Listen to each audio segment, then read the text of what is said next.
Gloire à Dieu. Amen. Voilà, bonsoir à chacun d'entre vous. Nous allons ouvrir la parole de Dieu ensemble dans la première épître de Paul aux Thessaloniciens. 1 Thessaloniciens, chapitre 1er. À partir du verset 2. Voilà ce qui nous est dit. Nous rendons continuellement grâce à Dieu pour vous tous, faisant mention de vous dans nos prières, nous rappelant sans cesse l'œuvre de votre foi, le travail de votre amour ou de votre charité, et la fermeté de votre espérance en notre Seigneur Jésus-Christ, devant Dieu, notre Père. Amen. Gloire à Dieu. Nous rendons continuellement grâce à Dieu pour vous tous. Est-ce que cela signifie que les Thessaloniciens n'avaient pas de problème? Ce n'est pas ce qui est dit, bien sûr. Est-ce que ça signifie que Paul ne va faire aucun reproche à ces Thessaloniciens? Pas sûr non plus. Je crois que l'Église parfaite sur un plan humain n'existe pas. Et en tout cas, elle n'est pas de ce monde. L'Église parfaite, elle sera présentée par Christ à Dieu le Père à la fin de toutes choses. Et cette Église parfaite plaise à Dieu que nous y soyons tous. Alléluia. Plaise à Dieu que vous et moi, nous soyons, comme on dirait, de la partie, que nous soyons présentés devant Dieu comme n'ayant pas à rougir.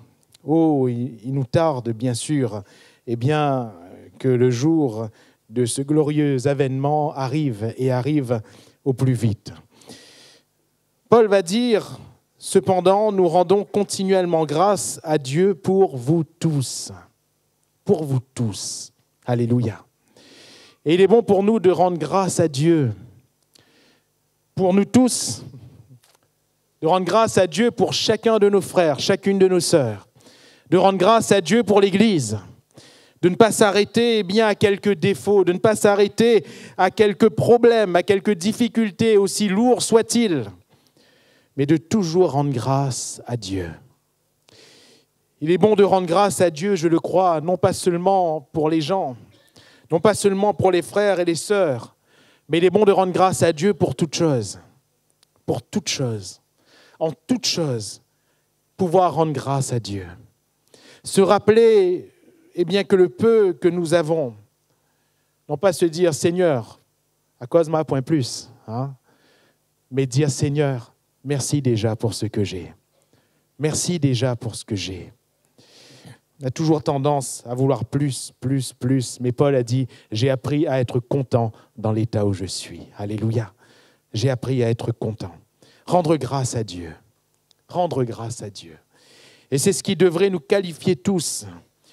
Pourquoi et comment sommes-nous capables de rendre grâce à Dieu? Ces trois facteurs sont avancés. Paul va dire, nous rendons continuellement grâce à Dieu pour vous tous, faisant mention de vous dans nos prières, non pas en nous rappelant tous les problèmes que vous avez, non pas nous rappelant les défauts, non pas nous rappelant tel frère ou telle sœur qui quand même cause beaucoup de problèmes dans l'Église. Non. Ces trois facteurs sont avancés et ces trois facteurs permettent une action de grâce de la part de l'apôtre Paul. Nous rappelant sans cesse l'œuvre de votre foi, le travail de votre amour et la fermeté de votre espérance. La foi, l'amour et l'espérance. N'est-ce pas ces trois choses qui sont importantes? La foi, l'amour et l'espérance. Paul va déclarer que la plus grande de ces choses est l'amour. Alors, nous rappelant sans cesse l'œuvre de votre foi, Paul soulignait que pour cette Église, il n'y avait pas seulement la foi, il n'y avait pas seulement des chrétiens qui disaient « je crois », mais leur foi était à l'œuvre. Alléluia. Leur foi était à l'œuvre. Paul ne dit pas « nous rappelant votre foi ». Paul savait très exactement quelle était la foi chrétienne. Il va l'écrire et l'enseigner à ce sujet. Il n'avait pas besoin que les Thessaloniciens lui expliquent leur foi. Mais par contre, il avait besoin de voir de leur part une foi agissante. Lui qui ouvre des églises, lui qui est le pionnier d'œuvres dans plusieurs villes de ces contrées qu'il va traverser. Tout ce qu'il va faire a pour but une foi agissante de ceux qui se convertissaient à l'Évangile. Un peu plus bas, il va dire, on raconte quel accès on a eu auprès de vous. Et comment vous avez abandonné vos idoles pour vous tourner vers le Dieu vivant et vrai. La foi n'a pas été seulement je crois. La foi a été agissante. Est-ce que ma foi agit encore? Est-ce que ma foi agit encore? La Bible nous parle d'hommes et de femmes de foi. Il y a un beau panorama dans Hébreux 11, on le connaît à peu près, qui est introduit par cette définition de la foi. La foi est une ferme assurance des choses qu'on espère, une démonstration de celles qu'on ne voit pas. Et pour l'avoir possédée, les anciens ont obtenu un témoignage favorable. Oui, la foi, elle est dans le cœur. La foi, elle est dans le cœur. Et je me souviens, je vous ai déjà d'ailleurs rendu ce témoignage, cette histoire vraie, à laquelle j'ai été témoin étant adolescent. J'étais en colonie de vacances au Dodan. Et il y avait un de ces adolescents qui ravageait quand même pas mal. Et un soir, alors que nous étions réunis, il y avait d'un côté des gars, d'un côté des filles. Et les animateurs avec les garçons commençaient à reprendre un peu ces adolescents qui ravageaient. Et celui qui ravageait le plus, le number one, il a dit, mais frère, excusez-moi, mais vous ne connaissez pas mon cœur. Vous ne connaissez pas mon cœur. Comment on peut juger moi? Vous ne connaissez pas mon cœur.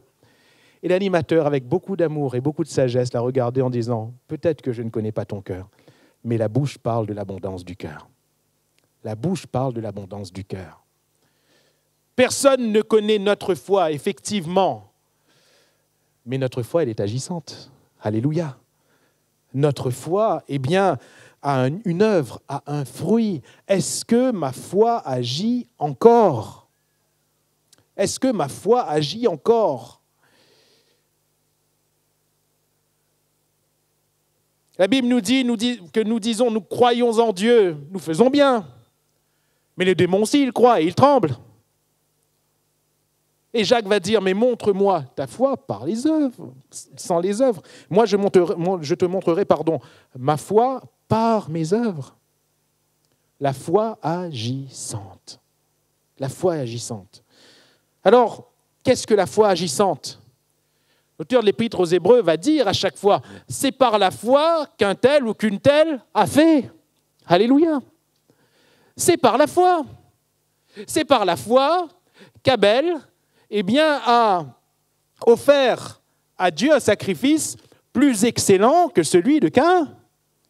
C'est par la foi. Pourquoi est-ce que Dieu va porter, nous dit le livre de la Genèse, chapitre 4, pourquoi est-ce que Dieu va porter un regard favorable sur Abel et son sacrifice? Et pourquoi est-ce qu'il ne va pas porter un regard favorable sur Caïn et sur son sacrifice? Pourquoi ce regard favorable? Et regardez bien l'ordre, sur Abel et son sacrifice. Il n'est pas dit sur le sacrifice et sur Abel. Parce que ce qui compte devant Dieu, ce n'est pas ce que l'on fait, c'est ce que l'on est. Premièrement, ce que l'on est.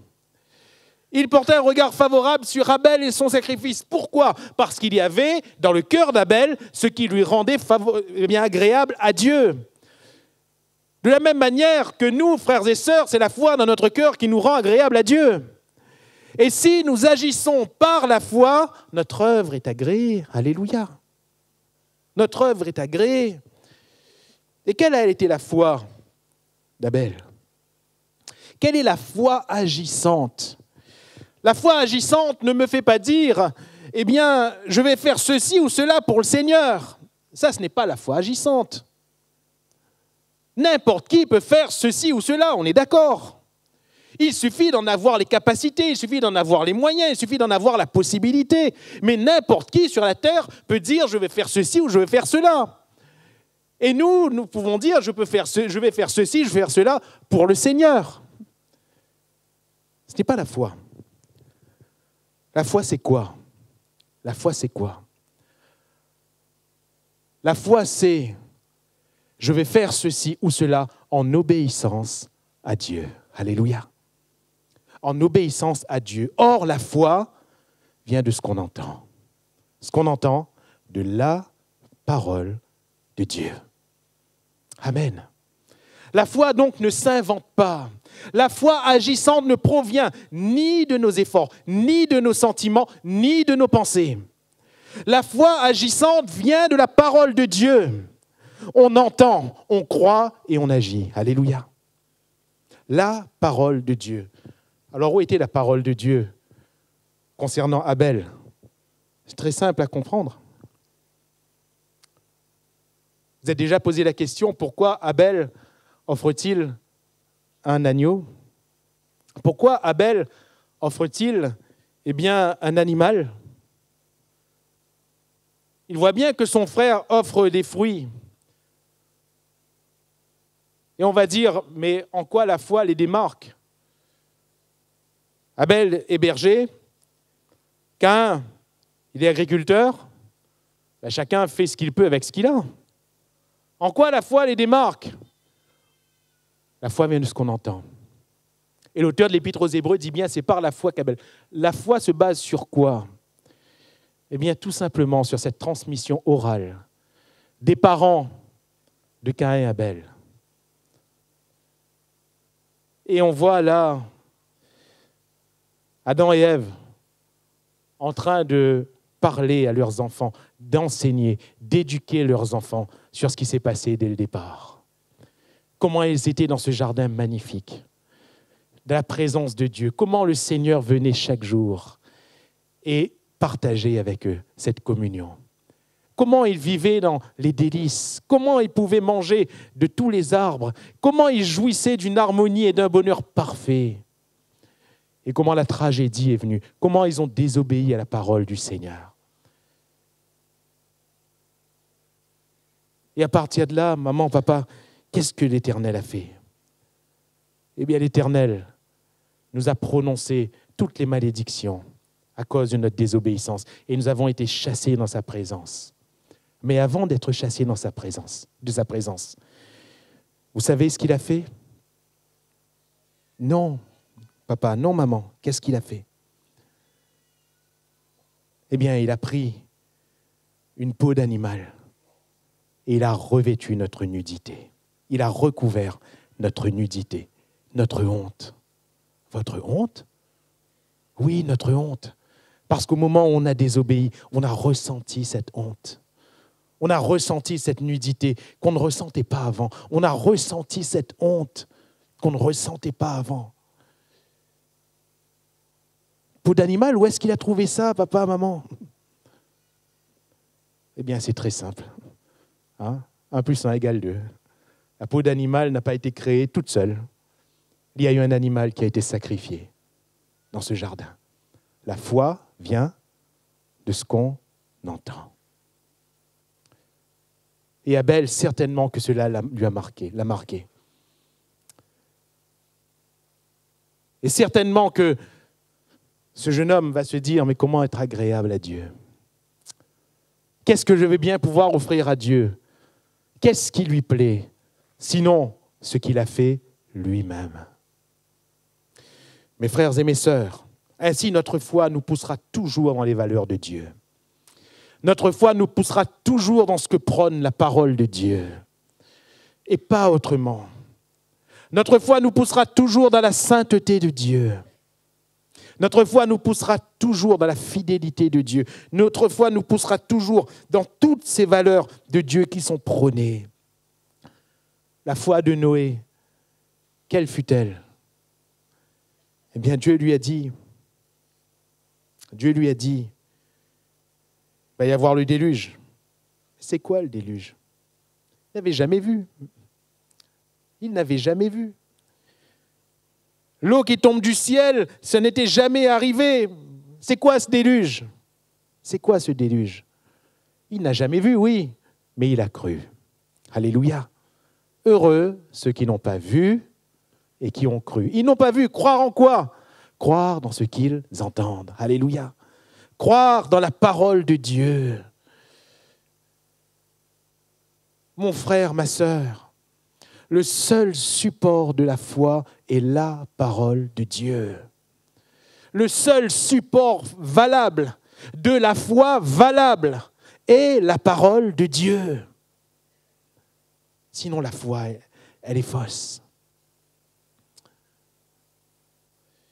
Noé a cru. Voilà pourquoi il a construit cette arche. Voilà pourquoi il était un prédicateur en son temps. Parce qu'il a cru et sa foi a été agissante. Alléluia. Sa foi a été agissante. Abraham a cru. Et Paul met bien cela en avant. Dans l'épître aux Romains, entre autres, il met bien cela en avant. Beaucoup se basent sur la religion. Beaucoup de ces juifs et de ces judaïsants se basaient sur ce qu'Abraham a fait. Mais Paul rappelle que dans l'Écriture, il est écrit « Abraham crut à Dieu et cela lui fut imputé à justice avant les œuvres. » Il crut à Dieu. Alléluia. Avant la circoncision, il crut à Dieu. Alléluia. Il fut déclaré juste par Dieu, devant Dieu, parce qu'il crut à Dieu. Alléluia. La circoncision ne lui a pas valu la justice. C'est sa foi. Nos œuvres ne nous font pas valoir de justice ou de mérite. Non, c'est notre foi. Est-ce que notre foi agit encore? Mon frère, ma sœur, est-ce que ta foi te fait faire encore des choses aujourd'hui? Est-ce que ma foi me fait faire encore des choses aujourd'hui? Qu'est-ce que je fais encore par la foi? Nous rappelons l'œuvre de votre foi. Alléluia. Et il me semble qu'en avançant avec le Seigneur, on avance, c'est bien. On attache beaucoup d'importance à des concepts. On attache beaucoup d'importance à de bons sentiments. Mais on oublie que la foi doit agir. Abraham crut à Dieu. Il ne considéra point son corps qui est déjà usé. Il ne considéra point la stérilité de sa femme. Il crut à Dieu. Alléluia. Il crut et il a obtenu par la foi. Est-ce que tu crois? Dire je crois, c'est bien. Mais notre foi est-elle agissante? Agissante. Bien sûr que le temps nous manquerait de parler de tous ces hommes de foi. Moïse est allé par la foi. Josué est allé par la foi. David a été un homme de foi. Ces apôtres, ces premiers chrétiens ont été des hommes de foi. Pourquoi? Est-ce que leur foi a été abstraite? Est-ce que leur foi n'a consisté qu'en des mots? Non, non. Ils ont agi. La parole nous dit « j'ai cru ». C'est pourquoi j'ai parlé. Alléluia. Ils ont agi. Ils ont agi. Que notre foi soit toujours agissante. Alléluia. Voilà pourquoi le Seigneur, non pas qu'il se plaise à nous voir souffrir, mais le Seigneur permet l'épreuve de notre foi parce qu'il se plaît à voir notre foi agir. Alléluia. Et il se plaît à maturer notre foi. Il se plaît à rendre notre foi plus grande, à rendre notre foi plus forte. Il se plaît à faire que dans des situations, les situations les plus difficiles, les situations aux victoires les plus improbables, notre foi agisse encore. Alléluia. Notre foi agisse encore. L'auteur de l'Épître aux Hébreux va dire que la foi saisit des réalités que l'œil ne voit pas. Alléluia. Mais la foi la saisit. Je prends souvent cet exemple. Anne n'a pas vu son enfant, son Samuel, directement ce jour-là, avec ses yeux charnels dans le temple. Elle n'a pas vu directement son ventre gonfler. L'enfant, être conçu dans son sein. Elle n'a pas vu directement, mais l'enfant était déjà conçu dans son cœur. Alléluia. Elle avait saisi cet enfant par la foi. Cet officier du roi avait saisi la guérison de son fils par la foi. Il crut. Alléluia. Il a saisi cette guérison. La foi nous amène à saisir. La foi nous amène à saisir. Et la foi nous amène à de grandes victoires. Et parfois, là même où nous avons connu des défaites, là même où il semble que nous avons été vaincus, la foi en Dieu peut nous permettre de nous relever et de partir de l'avant. La foi en Dieu peut nous permettre de renverser cette défaite en victoire. Alléluia. Et en victoire éclatante. À lui soit la gloire. Nous rappelons sans cesse l'œuvre de votre foi. Et on dirait que c'est quelque chose qui a marqué l'apôtre. Nous rappelons sans cesse l'œuvre de votre foi. Nous rappelons également le travail de votre amour. Et de la même manière, je nous pose la question ce soir, est-ce que notre amour travaille encore ? Est-ce que notre amour travaille encore ? L'œuvre de votre foi, le travail de votre amour, on peut dire que ce sont deux synonymes, deux termes qui veulent dire la même chose. Ici, dans le texte littéral, le travail de votre amour, le travail, cela signifie en des termes simples que ces Thessaloniciens aimaient tellement qu'ils portaient la peine pour. Qu'ils portaient la peine pour, qu'ils acceptaient de peiner pour. Frères, sœurs, aimer quand tout va bien, ce n'est pas de l'amour. Aimer seulement quand tout va bien, ce n'est pas de l'amour. Aimer seulement quand tout est rose, aimer seulement quand on obtient ce qu'on veut. Ne donner, qu'en retour de ce que l'on veut, de ce que l'on aime. Ce n'est pas ça l'amour. Ici, l'amour, le texte littéral, on comprend bien, la charité, dans le français de Louis II, 1910, la charité, c'est l'amour de Dieu, c'est l'agapé.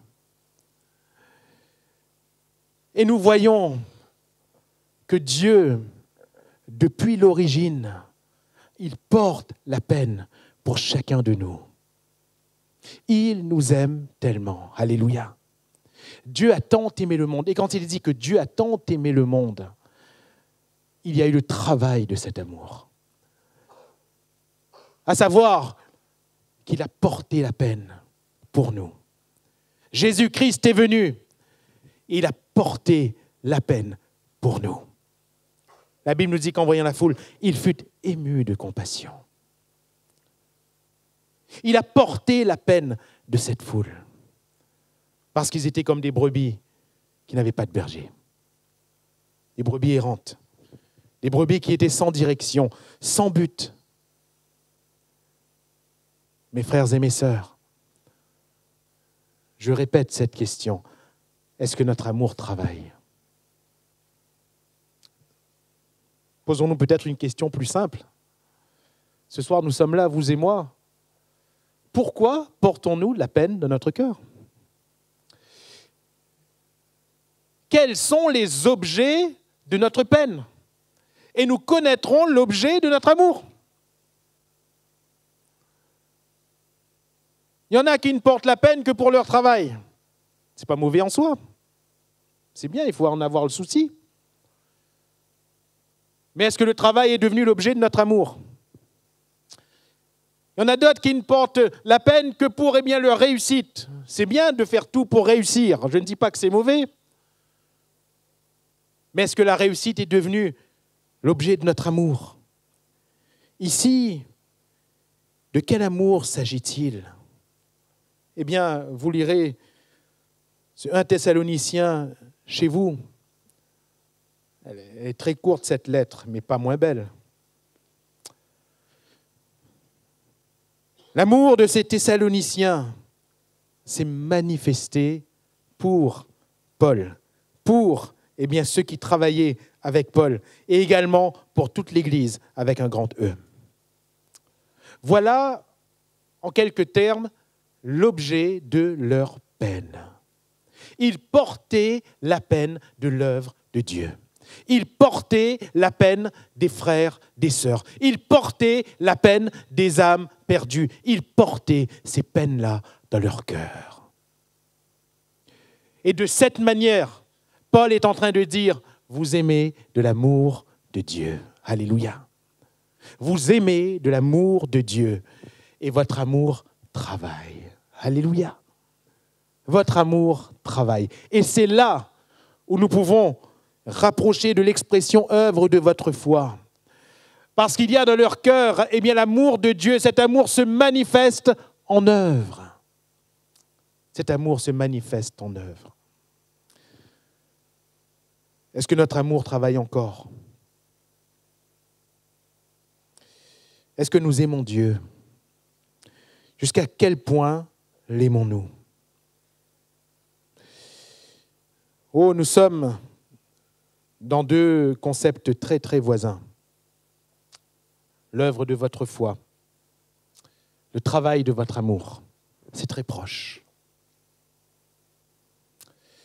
Mais ce qui démarque ces deux terrains, voyez-vous, la foi et l'amour, même si c'est très, très proche, on dirait que ce n'est séparé que par un fil de soie. Ce qui démarque, c'est que l'amour vient forcément d'un cœur transformé et comblé par le Seigneur. Celui qui aime connaît Dieu. Alléluia. Voilà ce que j'en déclare. Celui qui aime connaît Dieu. Mais celui qui n'aime pas n'a pas connu Dieu parce que Dieu est amour. Alléluia. Celui qui aime connaît Dieu. Or, nous savons que si nous ne sommes pas transformés, nous ne connaissons pas Dieu. Un cœur transformé, c'est un cœur qui connaît Dieu. Et nous voyons Zachée devant Jésus avec un amour certain. Et la foi et l'amour se rejoignent dans son cœur. Parce que Jésus va dire, celui-ci est aussi un fils d'Abraham. Mais Abraham, ce n'était pas seulement le père de la foi, savez-vous. Abraham fut appelé ami de Dieu. Ou si vous préférez, aimé de Dieu. Aimé de Dieu. Mes frères et mes sœurs, est-ce que notre amour agit encore? Quel est le fardeau de l'Église pour nous? Quel est le fardeau des uns et des autres pour nous? Quel est le fardeau de notre frère, de notre sœur, pour chacun de nous?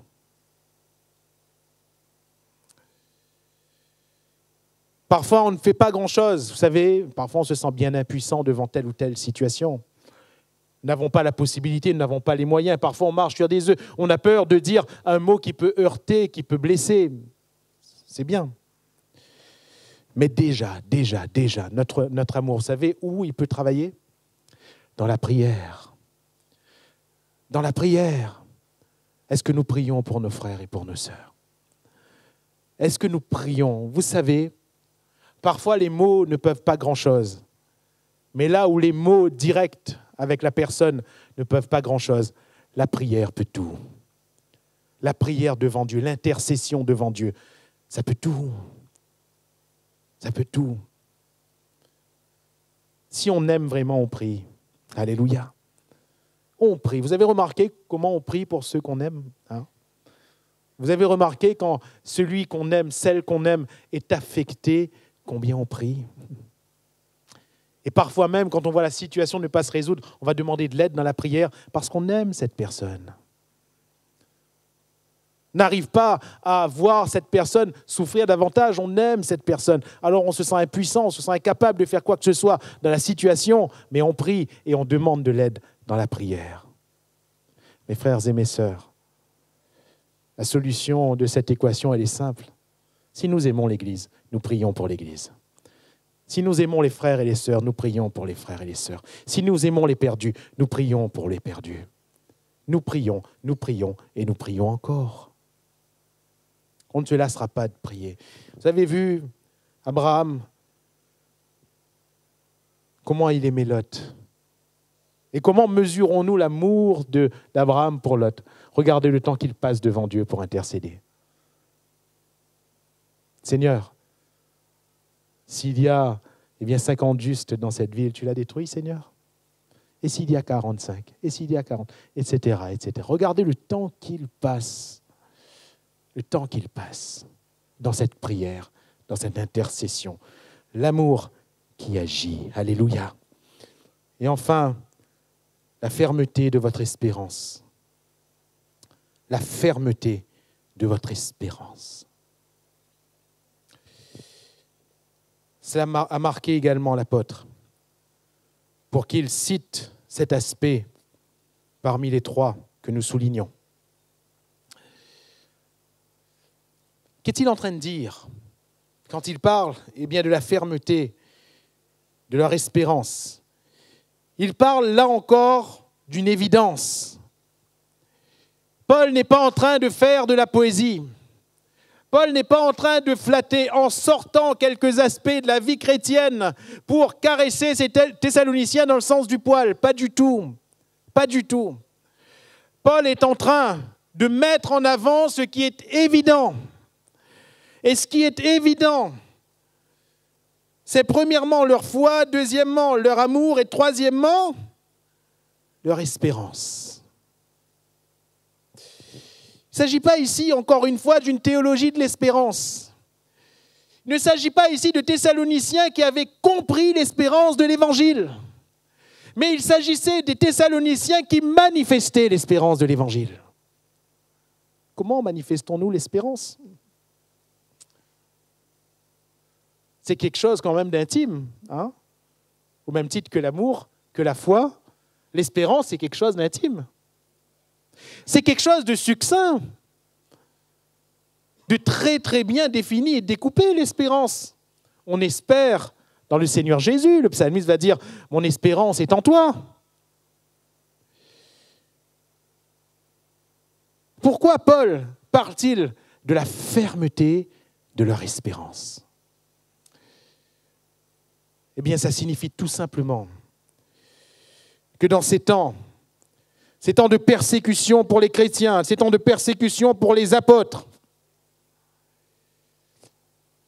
ces temps où les chrétiens étaient pour la plupart mis à mort, emprisonnés, enchaînés, pointés du doigt, méprisés, ces temps où tout le monde était peut-être tenté de cacher cette espérance, eux, ils en faisaient ouvertement état.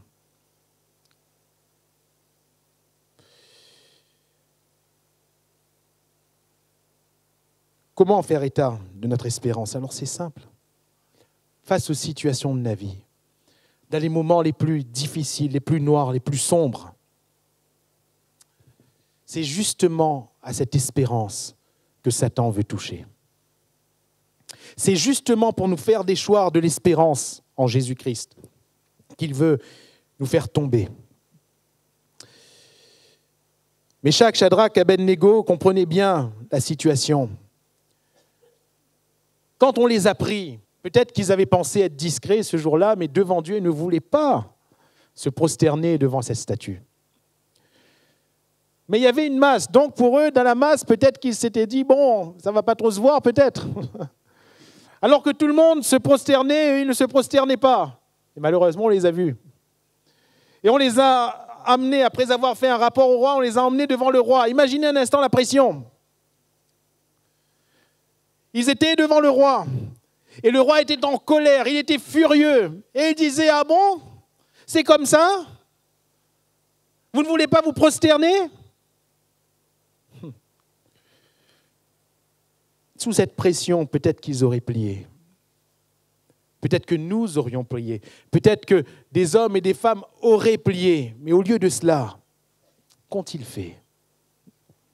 Sous cette pression, ils ont dit, nous ne nous prosternerons pas. La fournaise a été jetée 7 fois. Le roi les menace en disant, on va refaire la musique. Et cette fois, vous allez bien jouer la partition. Vous allez vous prosterner.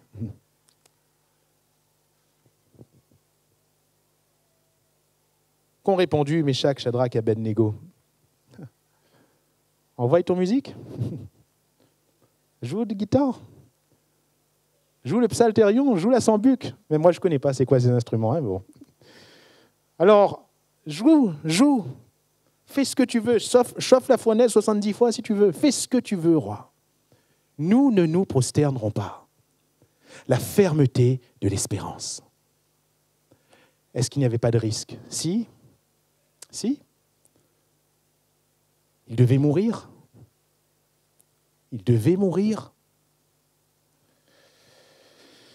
Le roi va leur dire, d'accord, eh bien, je vais vous jeter dans la fournaise, on verra quel Dieu vous délivrera de ma main.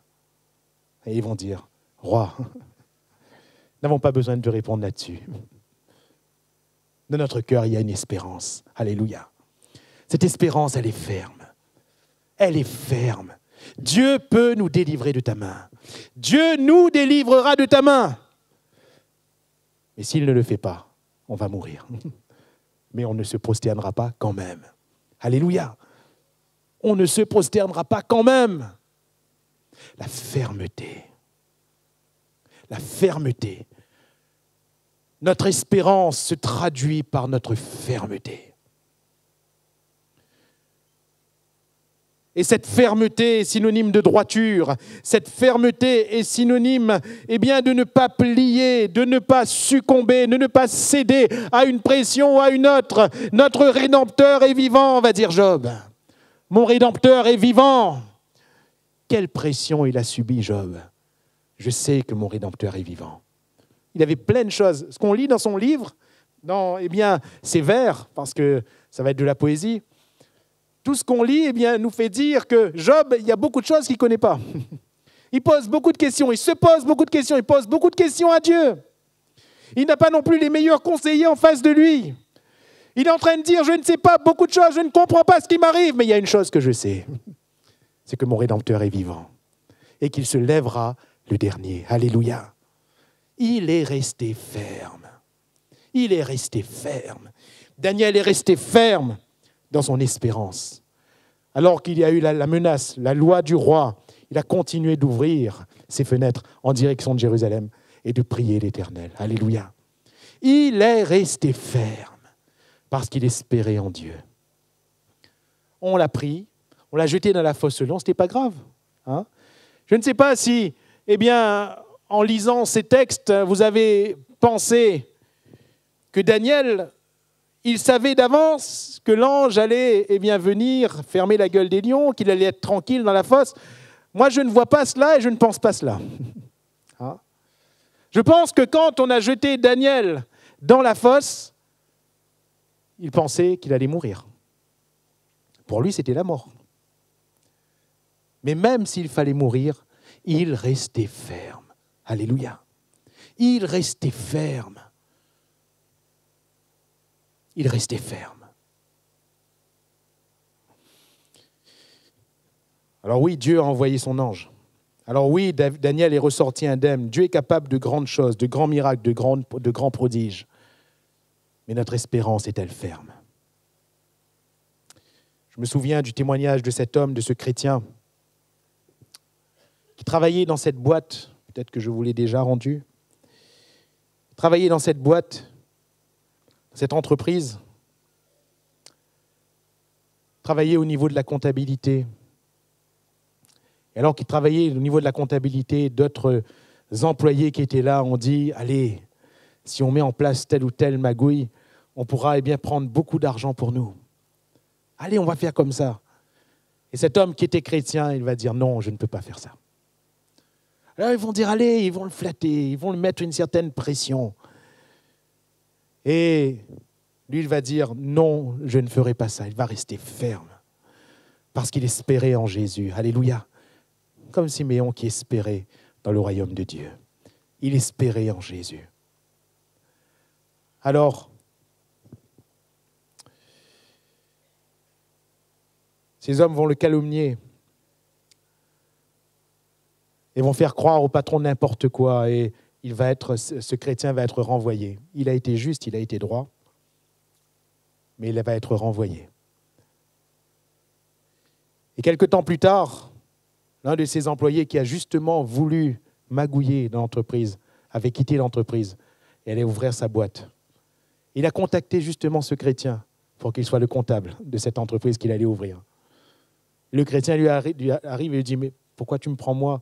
On était fâchés à l'époque, tu n'étais pas content avec moi, je ne suis pas entré dans ta magouille. » Il a dit « Justement, parce que je sais que tu ne magouilleras pas, je te prends. Parce que je sais que tu ne magouilleras pas, je te prends. » Il me semble que le Seigneur récompensera toujours notre fermeté, d'une manière ou d'une autre, sur la terre ou dans le ciel. Il récompensera toujours notre fermeté, la fermeté de notre espérance. Et c'est quoi notre espérance, frères, sœurs ? Notre espérance en Christ est pour les choses de la terre. Notre espérance en Christ est aussi et avant tout pour le ciel. Ce n'est pas un péché de s'attendre au Seigneur pour les choses de la terre, bien au contraire, il faut s'attendre au Seigneur, alléluia. Mais par-dessus tout, même si nous n'avons rien sur la terre, notre espérance est dans le ciel, alléluia, pour le jour où il reviendra. Soyons fermes. Soyons fermes. Paul va dire, eh bien dans Éphésiens chapitre 6, soyez donc fermes. Soyez donc fermes. Alors, cela a frappé l'apôtre Paul, l'œuvre de leur foi, le travail de leur amour, la fermeté de leur espérance. Est-ce que notre foi œuvre encore ? Est-ce que notre amour travaille encore ? Est-ce que notre espérance est toujours ferme ? Il arrive des fois où, dans notre vie chrétienne, il faut arriver à faire certains bilans. Se poser les bonnes questions. Et on a tous, je crois, à se remettre en question devant le Seigneur.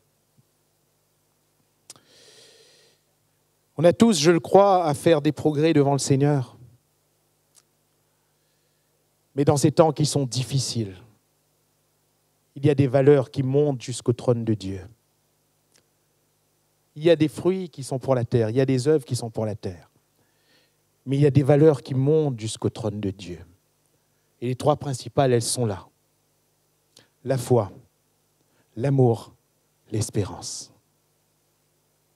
Où en sommes-nous par rapport à ces valeurs ? Alors, pour ces choses, Paul va dire, nous faisons sans cesse mention de vous dans nos prières. Alléluia.